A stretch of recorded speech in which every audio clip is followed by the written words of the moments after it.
જય શ્રી કૃષ્ણ મિત્રો, કેમ છો બધા? મજામાં છો? તો તમે લોકો બધા મજામાં છો હશો અને હું પણ મજામાં છું. તો અત્યારે જો બપોર થઈ ગયા છે ને આપણા સરસ મજાના રોટલા થઈ ગયા છે રેડી. તો અહીંયા જોઈ લો તમે, આ એક રોટલો તો અહીંયા બની ગયો છે અને આ બીજો રોટલો આપણો રેડી થઈ ગયો છે.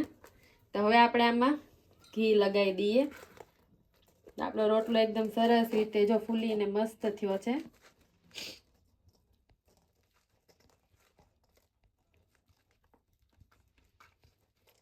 બધી વરાળ કાઢી નાખીએ.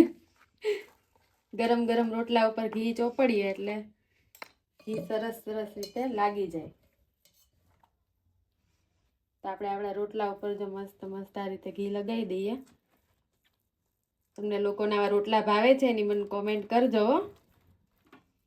અને આપણે જો આખા રોટલામાં મસ્ત મસ્ત ઘી લગાવી દીધું છે ચારે બાજુ. અને આ છે આપણા જુવારના રોટલા રેડી.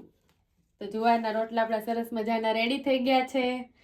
અને આની સાથે બનાવ્યું છે દૂધી ચણાનું શાક. ઉપર ખોઈ જોઈ લઈએ. હા, દૂધી દાળનું શાક બનાવ્યું છે મસ્ત મસ્ત. અને અહીંયા તળાય છે ભૂંગળા. આપણા રોટલા રેડી થાય છે એટલે હારોહાર મેં ભૂંગળા પણ તળી નાખ્યા છે, એટલે આની સાથે સાથે અથાણામાં ચાલે.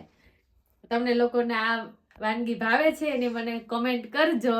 અને અત્યારે હું કોમેન્ટ નથી વાંચતી, હમણાં બપોરના ટાઈમે વિડીયો જ્યારે બનાવું પાછો વ્લોગ એમાં હું કોમેન્ટ વાંચવાની છું. તો તમે ફટાફટી આમાં કોમેન્ટ કરજો કે આજની રસોઈ તમને લોકોને કેવી લાગી.